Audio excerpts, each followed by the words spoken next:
A lot of us know the website Rotten Tomatoes, right? So you use that for get your reviews, critics. There's a score that we get. A lot of there's a misconception as to what Rotten Tomatoes is about or what does it do.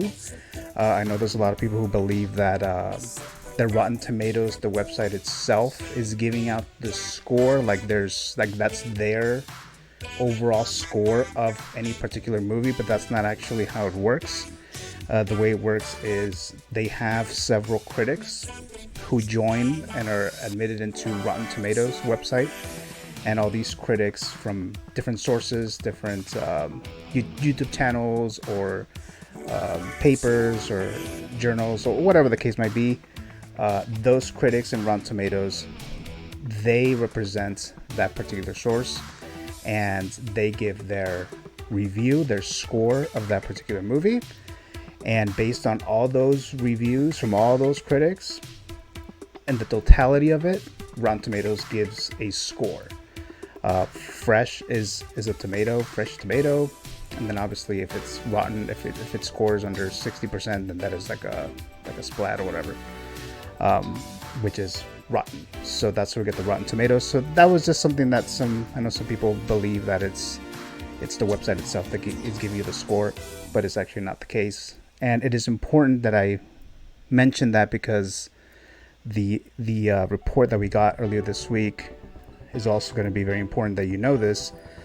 So let me go to the actual page here. So this is from IGN. So we have Rotten Tomatoes under fire after PR firms scheme to pay critics for positive reviews uncovered. So the information here is that it looks like some critics were actually accepting money to give a positive review. Ultimately, that's kind of how it's coming out here. Hopefully you guys can see me here in the shot here. I'm sharing my screen, so hopefully you guys can see that. All right, so let me read this here. So we have earlier today, Vulture uncovered a scheme from a PR firm called Bunker 15 to goose reviews for 2018 Daisy Ridley drama Ophelia. After initial reviews came in, resulting in a disappointing 46% rating on Rotten Tomatoes, a movie is deemed rotten if failing short of a 60% rating, which I mentioned earlier. Vulture reports that Bunker 15 started paying lower level critics, and I don't know how they consider what a lower level critic is, on the website to post positive reviews for $50 a pop, essentially trying to manipulate the system. The firm also lobbied one critic to change their negative review to positive. So as it turns out, the scheme worked and the money followed, and Ophelia, which is the Daisy Ridley movie, jumped up to a 62% rating, scoring the coveted fresh label. And the next month, IFC Films announced it acquired the film for distribution. Bunker 15, for its part, denied the allegations, with founder Daniel Harlow telling Vulture, "We have thousands of writers in our distribution list. A small handful have set up a specific system where filmmakers can sponsor or pay to have them review a film." So I find that very interesting because a lot of us, I know a lot of people look into Rotten Tomatoes to see the overall score, right? You're going to go see a movie, you're going to pay money, you're going to drive somewhere, it might turn into a night out, you'll have dinner, you go with family, friends, girlfriend, boyfriend, whatever the case, and you spend some money. So a lot of people look into critics or look into reviews of movies, and to get an idea, is this movie going to be good or is it bad? What's the situation there before I spend all this money. You can easily spend like $100 on a night out at the movies. I mean, it is cheaper than other stuff, but it's still, a decent amount of money. And then obviously if you go more than once a week, that could definitely add up. So a lot of people look into these things just to get an idea. I don't know. Some people I know fully rely on the score, and They don't even consider any other things, any other components as to making a decision. Like for me, and I myself, I obviously review things on my channel and so forth. I'm not a Rotten Tomatoes critics or anything, but like for me, if a movie I found interesting because of the trailer, or maybe I've seen a previous movie, or maybe the filmmaker has done some good work in the past, I consider that. The Rotten Tomatoes score, or just critics in general, I usually use them just as a guide. If I'm on the fence, on a particular movie, then I may consider that, because we don't always agree. Critics don't always agree among themselves, and an individual may not agree with what the overall score of Rotten Tomato is. So that's why I just kind of rely on it as a guide myself. But now we're hearing this information that some, what they call low-level critics, are paid $50 just to give a positive review. That's kind of I found it to be kind of interesting, because like, first of all, if you're gonna do that, it's like only $50. But not that I would do that, but I'm just saying, only $50. That's all you need, and you're gonna go ahead and change your grade or your response. You're like easily ready to change your mind for $50. But anyways, so I mean, that's just something like, okay, so now what are we gonna do?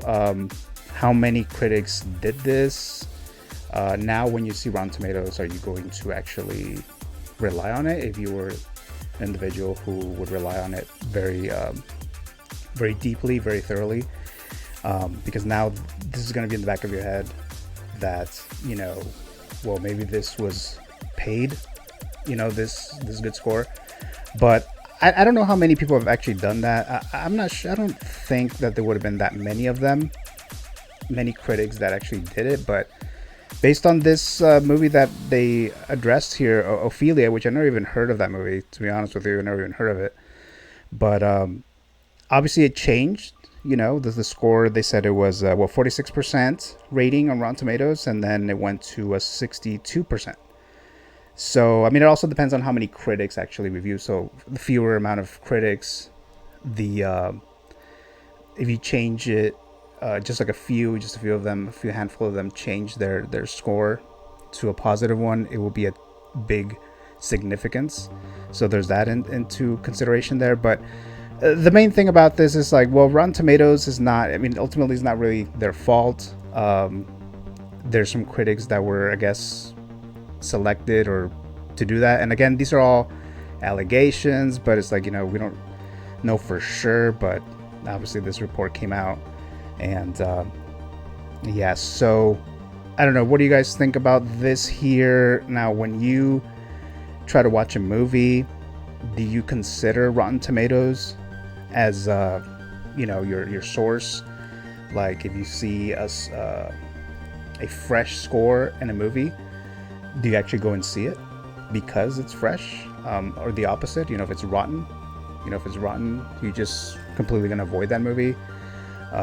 Again, Rotten Tomatoes is not the website that's actually paying these critics to change their opinion on a particular movie or to vote positive for a movie. Rotten Tomatoes is not doing that, and even the report here is just allegations. But I just found this interesting because I think some of us did think about this, that you would think like, okay, you see all these critics giving their response, giving their opinions or whatever, and it's like, especially the big ones, it's like, do they get paid? Does the studio pay them to give a positive review? And if they don't, they give a negative review. So I think it's in the back of everyone's mind, I would think. That's not something that I really had in my mind. I would like to think that critics have their integrity and they're honest and things like that. We have Ivan Cardenas says $50 for $50. I'll add movie to my top 10 list. Okay, so there you go, Ivan. So Ivan would not just give a positive review of a movie, but he'll add it to their top, or his top 10 list. So there you go. There's one there. So yeah. So like I said, that was something interesting that I just wanted to address here today.